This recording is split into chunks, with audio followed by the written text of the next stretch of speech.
So Ryan Poles just recently got his contract extended by the Chicago Bears. And when I tell you the rumblings and the noise from the responses I heard online from people on Twitter talking about how, oh, same old Bears, he didn't deserve it. Why did they do that? Blah, blah, blah. Well, I'm here to tell you why Ryan Poles did indeed deserve his contract extension. Welcome back to Bears Yard. This your boy Vipe.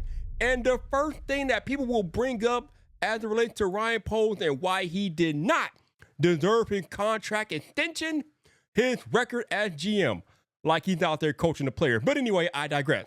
In his 3 seasons as general manager for the Chicago Bears, of course, Ryan Poles has gone 15-36 as GM.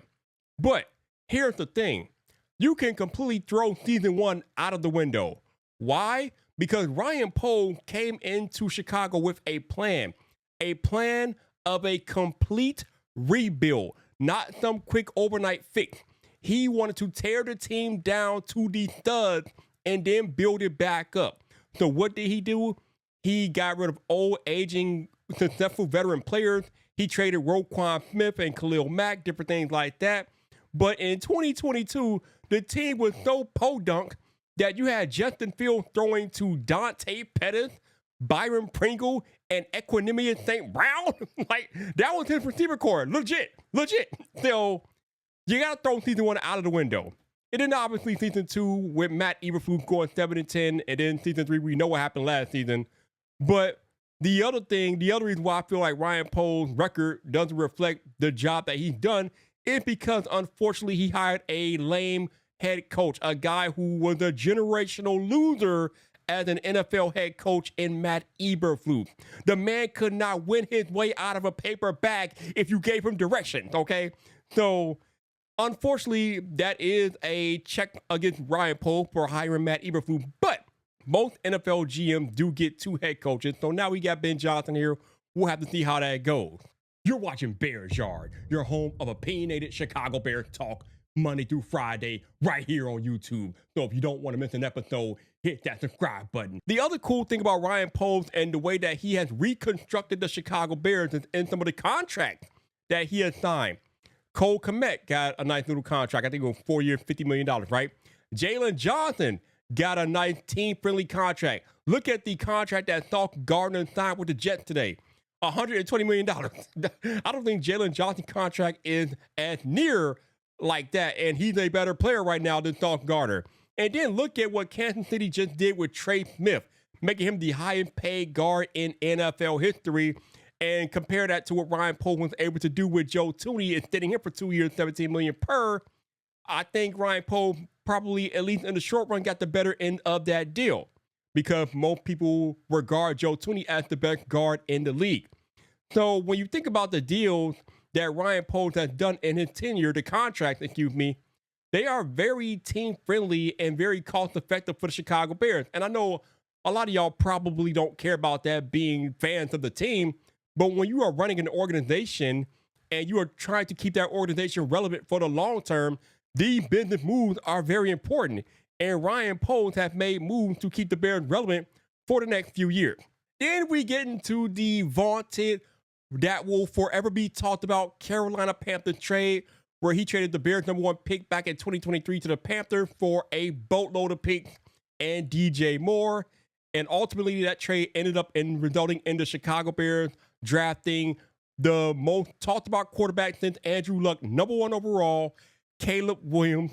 So out of that Panthers trade, the Bears acquired, or they ended up with Caleb Williams, Tyreek Stevenson, DJ Moore, and a few other players and different things like that.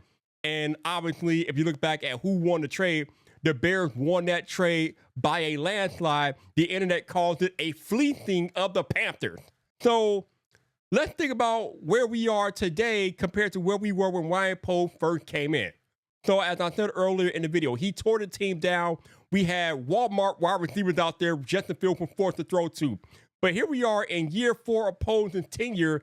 We got the best quarterback the team has had probably forever, and he's throwing to the likes of DJ Moore, Rome Odunze, Luther Burden III, Olamide Zaccheaus, and the other guys who make the team. Not to mention you got Cole Kmet and Colston Loveland out there. So it is a stark night and day difference from the talent that Poles had when he first started versus where the talent level is on the team today in 2025.